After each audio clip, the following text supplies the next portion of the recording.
Apologies. Um, New software. It is what it is. So, again, welcome to the show. As I promised, Colin show the day after we did beat Wydad Casablanca 4-1, putting us into the round of 60 on Thursday. Another game to determine if we are gonna top the group, and maybe potentially, by the looks of it right now, go on an easier side, until the semifinals potentially, and then face teams like PSG, or you're gonna face Real Madrid. That will be decided on Thursday. But that's not really what we're going to talk about today. What we are going to talk about, and you can call in. The link for that is in the chat. Yeah, it's in the chat. The link. Let me see if I can pin it. I'll pin the link in the chat. There you go.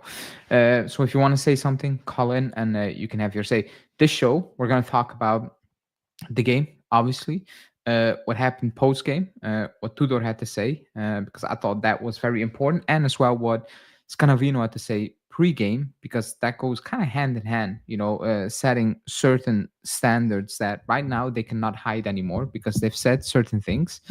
And if they don't deliver, being it management, players, coach, whoever, if they do not deliver, then yeah, it's another failure because everybody at the club did set the standards extremely high for next season, considering where we're coming from. Excuse me.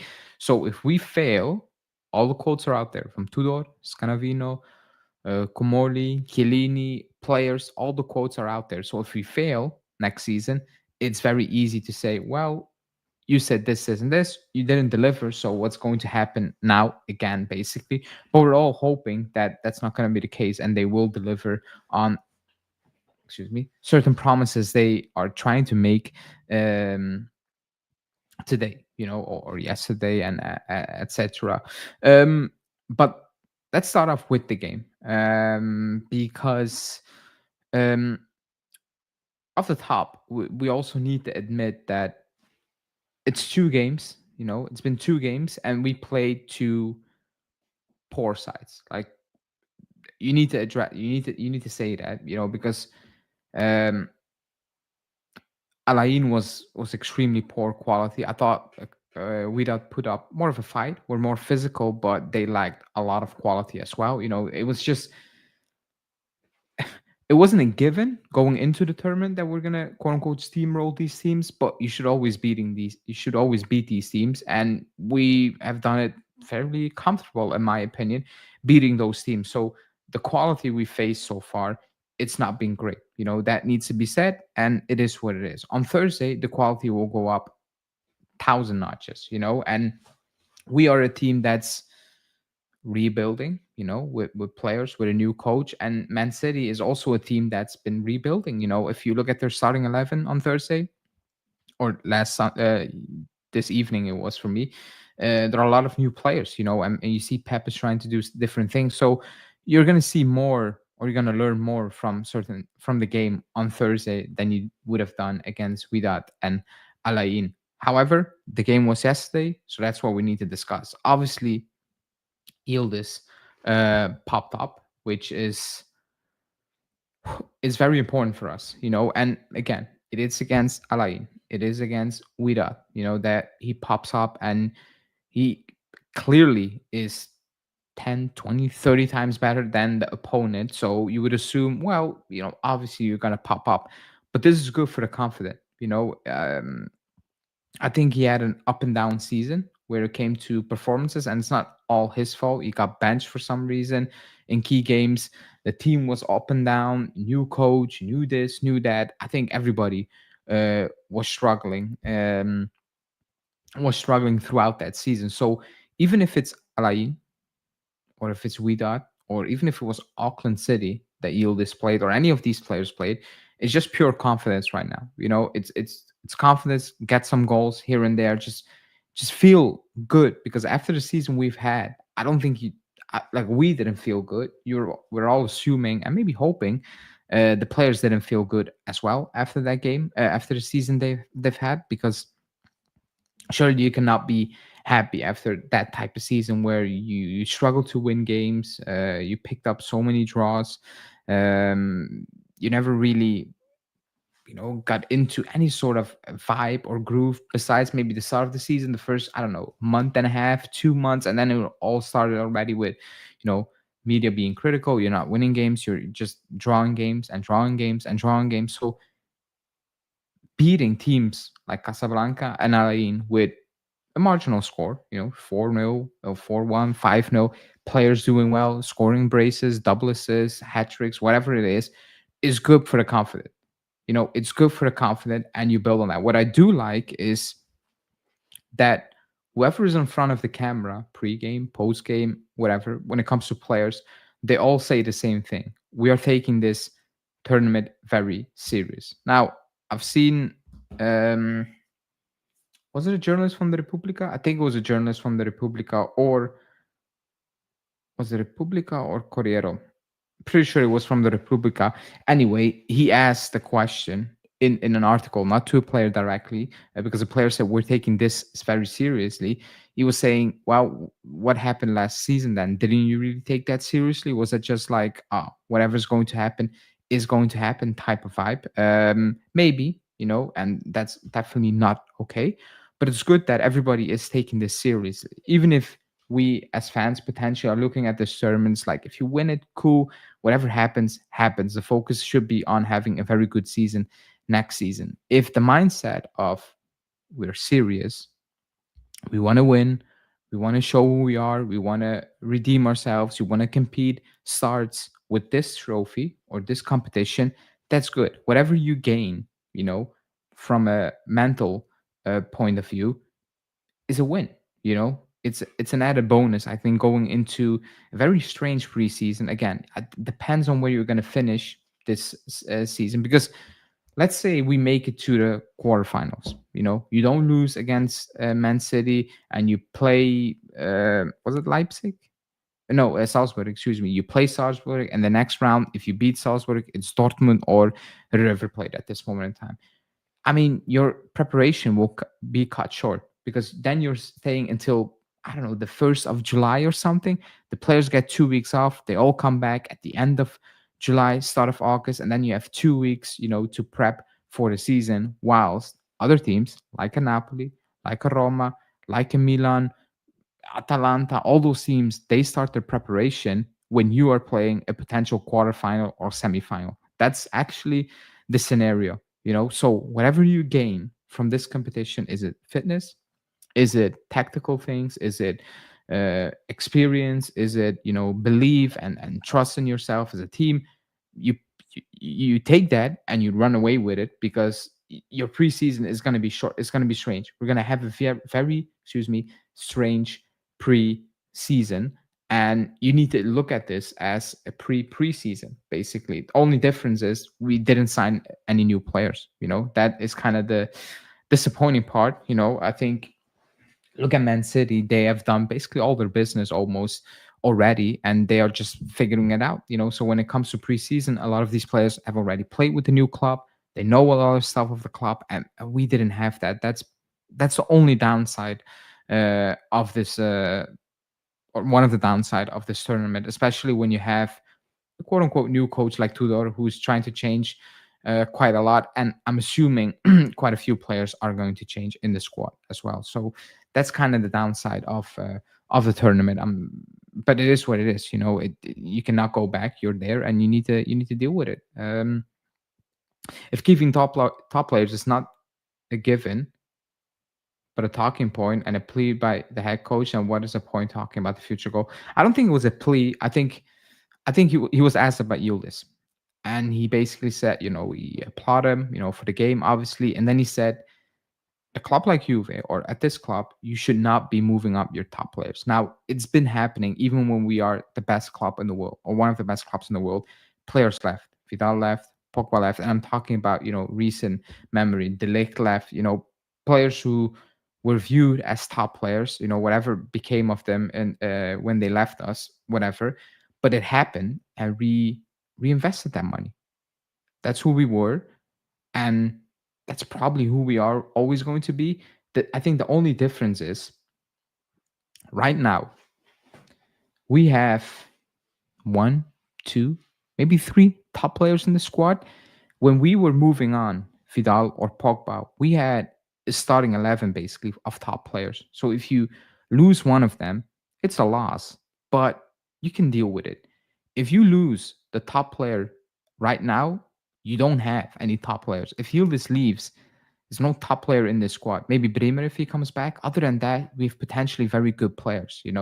That's about it. I think that's what he's trying to say. I think that's the difference compared to the past, basically. And it speaks for itself. You don't move out Yildiz. If you move out Yildiz, for example, or even Bremer, um, a poor squad just becomes really, really bad. That's what it is. So I don't think it's going to happen. I think it's more a plea of, or more of a statement of telling the fans, and I think in agreement with the club. I don't think there's a shot at the club saying that, okay, we want to be back who we are. That means we cannot do this. Move on top players. It cannot happen. And pre-game, Scanavino, and that was my daily today. Pre-game, um, we don't hear a lot from Scanavino, but this is probably the first time I heard him speak pre-game, and I was like, yeah, whatever you said is very normal for a top club, or it should be normal for a club like Juve, saying that we should be competing for the title. We have a young core of good players, and we're gonna add a couple of pieces. That sounds like a given, and it should be a given. And I use the word should because it hasn't been a given. The last couple of seasons, every preseason, it was always get Champions League football and top four. But you get Champions League top four if you're in a title race by default. That should be the statement. We should be in a title race and we should be aiming to win it. If it's realistic, that comes to you guys. Can you provide a squad good enough to compete for the title? Can you provide a coach good enough to compete for the title? Can you provide an environment good enough to compete for the title? That was normal. That should be normal at a top club, but hasn't been for ages. So when you said that, I was like, okay, you don't speak a lot, but this is kind of the first time ever since you joined a year and a half ago or 2 years right now, that I'm like, okay, I'm following you. I like those words. Okay, now it's time to back. That's what I said when I started the stream. If things go south, you told us we should be in a title race, a serious contender for the Scudetto.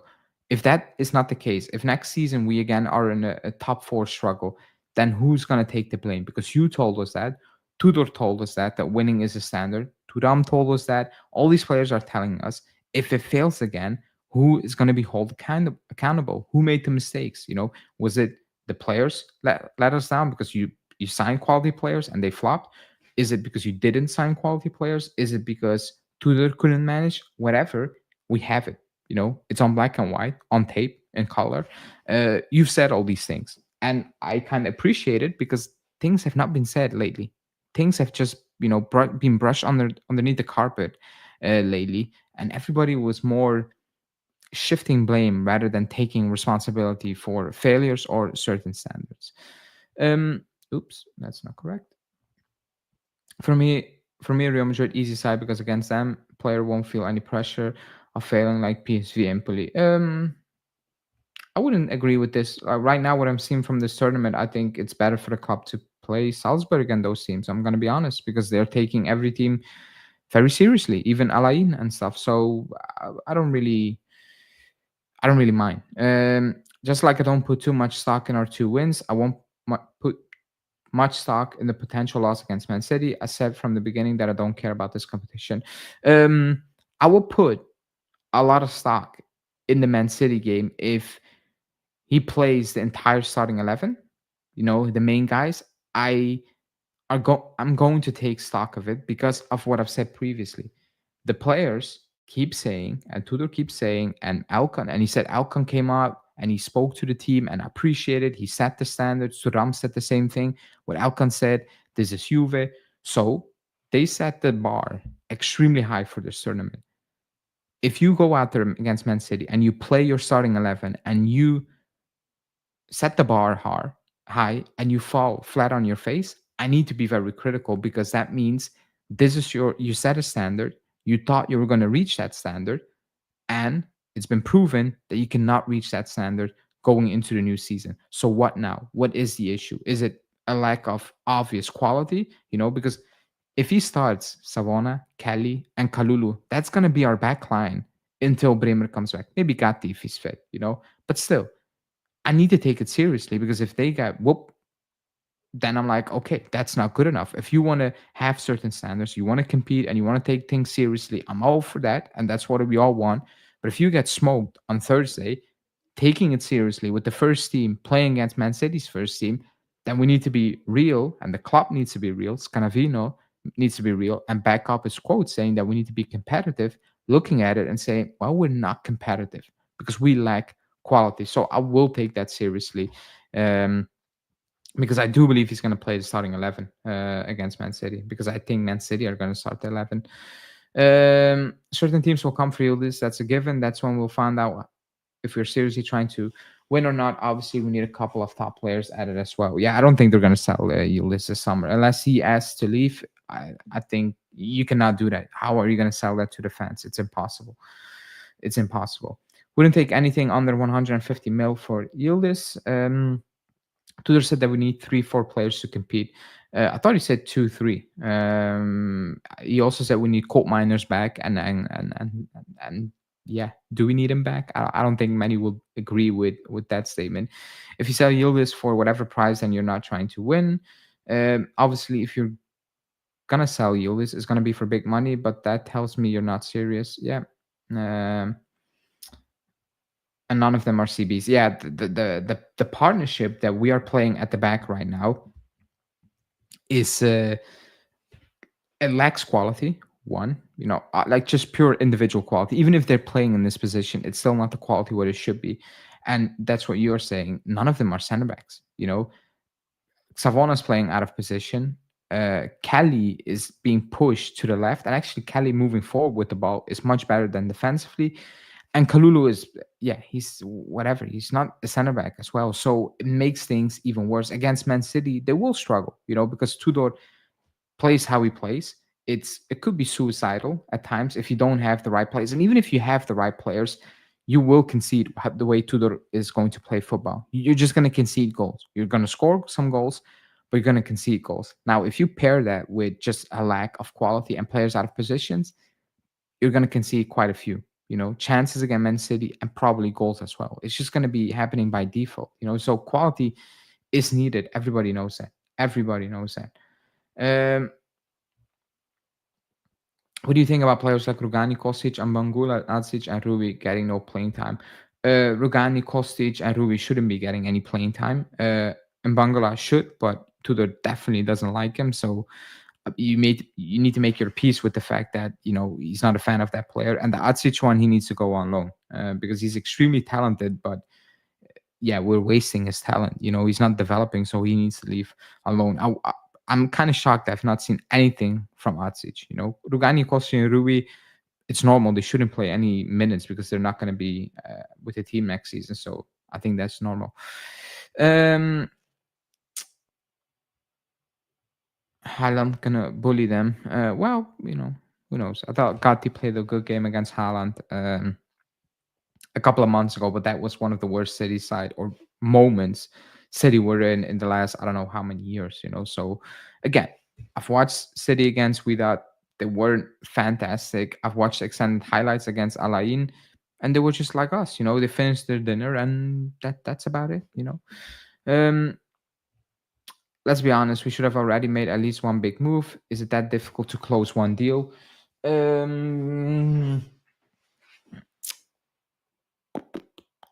E- yes and no. I mean, I'm more worried about getting linked to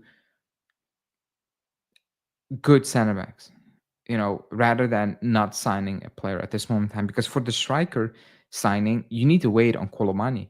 What's PSG's decision going to be? Because that's going to determine a lot of things. And on top of that, you have Vlahovic. Like, yeah, you want him out, but if he's going to stall things, it becomes very difficult. So that's the the part where I'm like, okay, you need to speed it up at one point, but I can see some of the difficulties. But at one point, you're gonna need to push Vlahovic out, and you're gonna need to sign Colomani, yes or no. You need to put some pace on it. The worry is that we're not being linked with center backs. That's my biggest worry. Like serious links with good center backs. That's my biggest worry right now.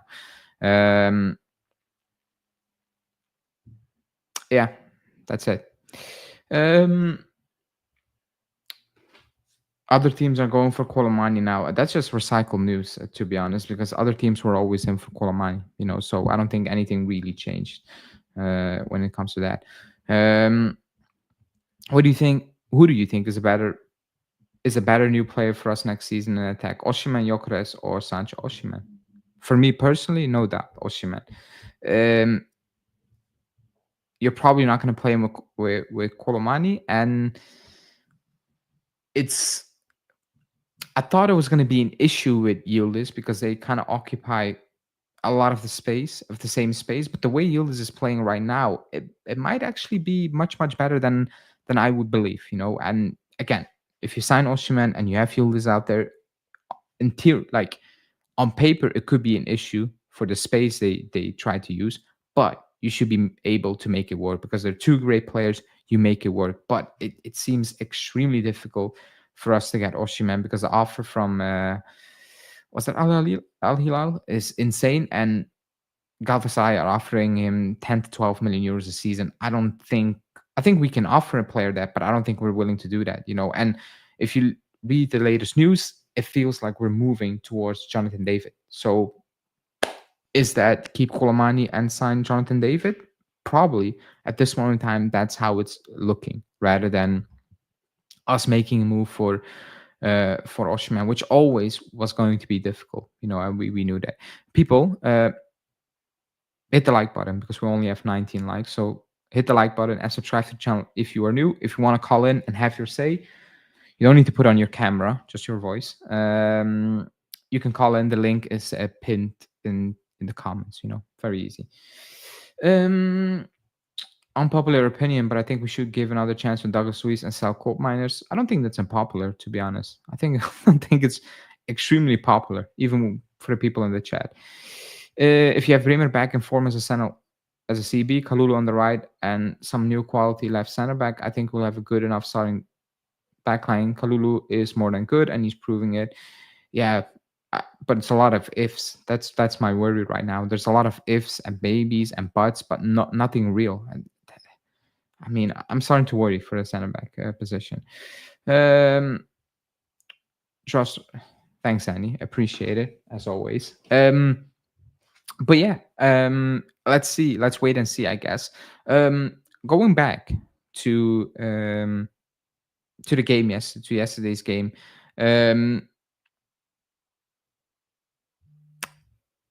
I think as well when it comes to the midfield, because there's a talks, or there was talks, and kind of died right now. Ederson is basically the only link in midfield, like real link that came out. So I think everything is a bit of a standstill. On a standstill right now because is Douglas Luiz going to like he didn't get any minutes today? So yesterday, so it feels like it's 99% certain that Douglas Luiz is out. Now the question is, where is he going to leave? We're interested in Sancho. I'm just making stuff up right now. Is Manu interested in Douglas Luiz? Do you want to do a deal with Sancho? Maybe because the club is looking at Sancho. I don't know. I don't think it's difficult to move out Douglas Luiz. But for me, the question is, what is the plan with the midfield? Because you're going to renew mckennie. Locatelli is going to play and Tudor is going to play. You're not going to get them out of the team. It's impossible. So you're going to play those teams for certain. Who's going to be the third one? Because you have coal miners, and he strongly believes in coal miners. And yes, his two times he came on were not good, even against Alain. And we thought those opponents, it wasn't good. It looks very, I don't know, it looks very woody. It looks very strange when he plays. It feels like he hasn't played football in ages, Colt Miners, and he hasn't played for 2 months. But actually, it feels like he hasn't played for 2 seasons, and he's just all slow and rusty and whatever it is. That's how it feels. But it's clear that Tudor likes gold miners more than a Douglas Luiz. So that's where the question comes. Okay, if you move out Douglas Luiz and you keep McKennie on a new deal, are you going to spend 50 million euros on Ederson when you also need to buy, you need to settle in gold miners in that starting 11? You know, so that is the weird one. Um, Miretti's back, Eddie. Hope you enjoyed the game. I thought you were going to the game, if I'm not mistaken. I thought you were at the game in Philly. Hope you enjoyed that. But I don't think Miretti is going to stay. He's also injured, so I'm not even sure if he's going to have some real preseason. I think he will end up at Genoa again on loan or whatever. I don't think Miretti is going to stay. You know, I don't see that happening, to be honest. Um, because I don't care about the Club World Cup. What's the group we're gonna go up against, assuming we finish first, for example? If we finish first right now with Salzburg, and in the next round it could be River Plate or Dortmund. If we finish second, it's Real Madrid. It's Real Madrid. Um, David Ederson, I forget that's CB from Palmeiras. Wesley? In Nico Villa, Luis Mangula, Vlahovic out. That is my opinion. I will do. I was at the match. It was great. Good to hear. Saw that Yildiz banger, so that must be amazing. I would really love to see players like Antonio Silva, Diamondi, or Scalvini joining Juve. I don't know much. I don't know enough of Antonio Silva. Actually, Benfica are playing, and I still have not seen his name pop up. Tudor probably likes Hope more because he's more physical. Maybe, yeah, maybe. Um, if you don't need, keep Miretti as a backup to Yildiz. You sell him and use the money to bring in quality attacking mid. We could end up selling Miretti. I think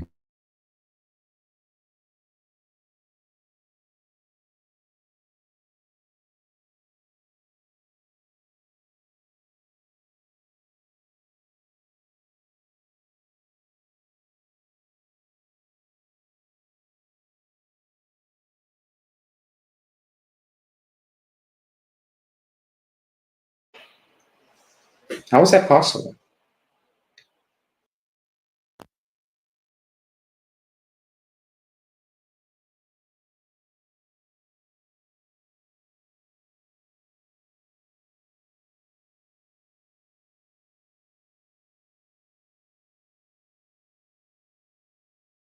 Am I back? Let me know if I'm back. I have no idea what happened. Uh, Strange. Um, how am I still muted? Okay, I'm back. I have no idea what just happened because it says not muted. So strange. Anyways, off topic. Really hope to see Eden Zay come back in Serie A. Somehow it's a shame that he never played for us. Really good striker. It's actually crazy that Fiorentina are going for that. Actually, not that Fiorentina are going for that old type of striker, but that he's back in Serie A. I think it's crazy. Um, the Wea and Mbangula thing. Really quickly on Wea and Mbangula because I want to discuss that in my daily tomorrow, more so because I'm expecting some better news coming out in the next couple of hours. Really quickly on Mbangula and Wea. Wea should be leaving because he's a player. I have no idea what he offers. Since day one, I still have no idea. Like he had a good 4 or 5 games stretch of games this season, and that's about it. Ever since he joined, I have no idea what he offers. So you cash in on him. And in Bangula, I like him, but if you have a coach who doesn't like him, it's completely pointless to keep him. So I don't really have an issue with it. I do have an issue if you sell both for a combined 20 million. That is some horrible business, especially selling to Premier Leagues.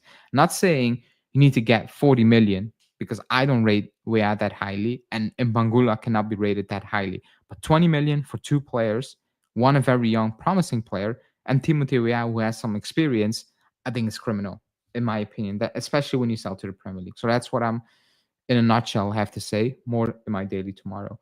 Who's coaching Fiorentina right now? I don't know. Have they announced a coach since they sacked Palladino? If so, I missed that. So that's a good question. If so, let me know um, who they hired.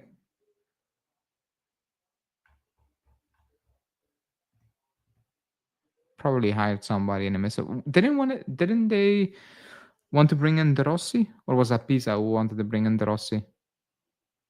They wanted Pioli. People are saying Pioli. I don't think it's been confirmed. I saw De Rossi links as well, but yeah. Um, Nico said we have for 15. I think we should ask at least for another for 15 for Mbangula. I think a fair price really quickly before we move on. I thought, yeah, 25, 30 million should do the trick for both, in my opinion. Just loan out Mbangula at that point. Yeah, if it's for peanuts, you don't need to sell Mbangula. You just loan them out, whatever, with an option and a percentage. But yeah, 5 million, that's crazy. Um, what's your opinion about a sporting director? We should all in for Tignozzi now that the other targets have no, he's going to Arsenal, so that's not possible as well.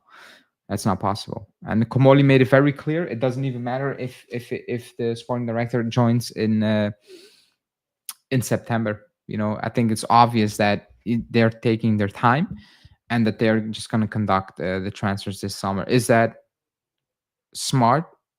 I don't know. I mean, like I'm not a sporting director, so maybe Komoli is very good at it. You know, he just said, I don't like to do multiple things at one time. That's why I want everybody having a defined role position. And I'm like, that's cool. But it's transfer window and the defined position to do the transfers, you're waiting for maybe until September. So that's kind of the odd part of the statements he has made in the past. You know, so but right now it's all over the place when it comes to sporting director.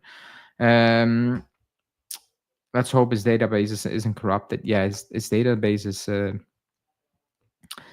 is crazy. It's like the Di Marzio link where it said, you know, Osimhen is the top target, and then the striker from Strasbourg, I forgot the name, is a plan B. That looks like a list where you look at stats per 90 minutes, and Osimhen is close to a player who played half the games, you know, but per 90 it looks as good. And you're like, you know what? Actually, it's not that much of a difference between the two players, you know. But again, right now, my biggest worry is center backs. You know, I need to have a good link, and not just a link, also some sort of push, an offer, talk, something tangible right now, because I'm actually getting scared for a center back. You know, I'm actually telling myself, no way that, you know, they think keeping Cali, Gatti, and Bremer coming back, and what we have, and maybe add, you know, I don't know, Aguet, you know, will be enough to compete for next season. Because if they think that, then oh my God, we're gonna have a very bad season. In terms of we will have games where we lose 3-1, where it's like, what the hell just happened? You know, you're not gonna compete with that back line. If you compete for the title and you're semi-competitive in Europe with that back line, that's a miracle. That's actually a miracle. It lacks speed, quality, a left-footed center back. You know, just it lacks everything. It lacks players playing in position as well to begin with. You know, so I mean, every morning when I wake up and I open the three newspapers online really quickly, I scroll through them and then I leave for work and then I read the articles throughout the day. The first thing I look the last 2 weeks is like, are there center back links? That's the first thing I look, and there are no center back links. There's nothing. There's absolutely nothing. Maybe at the start of the window there were a couple of articles about Leone, but now Nico Shira said, I think it was Nico Shira said that Parma actually doesn't want to sell, and if they're going to sell, they want something like 30 million or something. So cross that player off the board. We're not paying 30 million for Leone at this moment in time. I just hope we get Leone as a center back and sell Kelly. Yeah, I mean, I don't think Parma's selling Leone anymore. No, that's news out there that they will only sell for a crazy amount, and a crazy amount will be around 30 million euro. Is the club going to pay 30 million euro for Leone? Doubt it. Really, really, really doubt it at this moment in time. Really doubt it. You know, but again, what is the alternative? Who's out there? Who are we trying to target? I have no idea. I just have no idea. I don't see how the game against Man City I don't see how the game against Man City won't have more than 3 goals. City's defense isn't good either. Yeah, there will be goals in that game. There will be goals. Because Pep is experimenting, which he should at this tournament, and we are trying different stuff. So it will come with growing pains. They have more quality than us, but there will be goals in that game. I think we will score, but we will concede as well. So we'll see how that go. Unless Tudor surprises and he actually plays a Douglas Luiz and changes certain players. Who knows? Who knows? Um, okay, I talked about the Tudor statement. I talked about what the players had to say about the game. If nobody's calling in, that's fine because I know I've started it an hour earlier, but I couldn't do it later. So apologies for that. Hopefully, next week it's at the normal hour when most people are sleeping.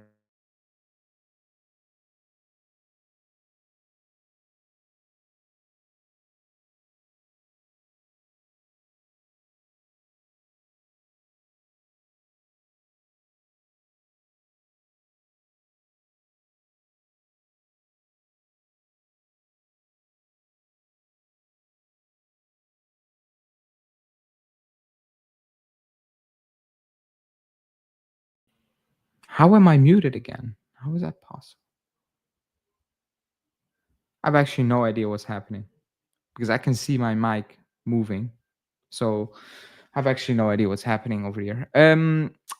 Anyways, that's the news of the day. Another news is really quickly, probably the last question I will ask you guys, and then I'm gonna leave and try to fix this mic because I have no idea what's happening. That was what I was gonna talk about. We might also sign Jonathan David since he's a free agent, right? Yeah, that's the report that we are pushing to sign Jonathan David. Now, what I will ask you is a very simple question. 2 parts. One, do you want Jonathan David? 6 + 2 in bonuses. And two, if we sign Jonathan David, what does that mean for our options up front? What do you think is the plan? If you sign Jonathan David, I mean, moving forward, Kolomani, targeting Oshiman, all those things. What do you think is going to happen? Because if you sign Jonathan David, and we're all assuming we're going to keep Kolomani. And I know there's talks about Chelsea are interested and stuff. We knew, like it's kind of old news that Chelsea and Manu and Tottenham are interested. We knew that. The thing is, Kolomani wants to stay with us right now. Obviously, he's not going to wait the entire summer, but that's the talk. So we're all assuming Kolomani is going to stay, and you sign Jonathan David. Is that good enough? That is my easy question. Call me crazy, but I'd rather keep Colomani on loan plus obligation, sign a vet like Ciro Immobile, and then a young gem that can only find on Football Manager. No, I'm sorry. If Jesus, if Ciro Immobile wears this jersey, I'm gonna lose it. Keep Colo and David in. No, I don't like North American players. Bad mentality. That's not. I didn't say that. That's from the chat. Sign David and extend one his loan, then sell Duzan and get a good wing back and a midfielder as well. You need to put really good players next to Yildiz who can both create and chip in with goals if the strikers are Colo and David. Well, to be honest, Jonathan David, like if you look at his output the last 2 seasons, it's ridiculously good, for what you're going to get. So if Yildiz keeps up this pace, then yeah, I think a player like Nico Gonzalez could end up on the transfer market. Not easy to sell, but who knows? If you're being linked with Jadon Sancho as well and all those things and trying to keep Conceição, keep an eye on Nico Gonzalez leaving. We're keeping Kolo, but I don't think Jonathan Davis is not better than Colomani. Well, it's up for debate. Probably, maybe not. I think he's a better finisher, maybe at this moment in time, or all around, link-up player. But yeah, I think we need 3 strikers: Kolo and David, and find a young third option. Well, I don't think that's going to happen. I think they will just promote somebody, coming from the youth setup if they actually need a striker. Then Yildiz can play as well as a false nine. If Nico Gonzalez is there for some reason, he can play as a false nine as well. But yeah, I don't think we're going to sign 2 strikers. The absolute perfect player for Tudor's system would be Brahim Diaz. or Arda Güler. Those would be the main targets for me. I think Brian Diaz is going to renew his contract with Real Madrid, and yeah, Arda Güler, no chance. If you really want Osimhen or Gyökeres, then David should not be an option. Obviously, unless you're not signing Colomani. Theoretically, Colo and David could play behind Osimhen, possibly. Yeah, but you're not gonna keep Colomani, sign David, and sign Osimhen. Then what the hell is going to happen with Yildiz? Like that's not like in theory, yes, but you're not gonna do that. That really doesn't make sense. In theory, yes, but like financially and having players, that wouldn't be the best thing. If we get David, who were never in Osimhen sweepstakes, I think we were. I think we were, to be honest. Feels like a backup. Guler would be a dream. Pass would be good too. I don't know how realistic it is. Well, Pass should be realistic for the price tag, but I don't think Como are going to sell, nor do I believe he wants to leave Como after one season already. I don't think he should as well, to be honest. I don't think he should be leaving Como as well. Yeah, Nico Pass would be great, but I don't see that happening this summer.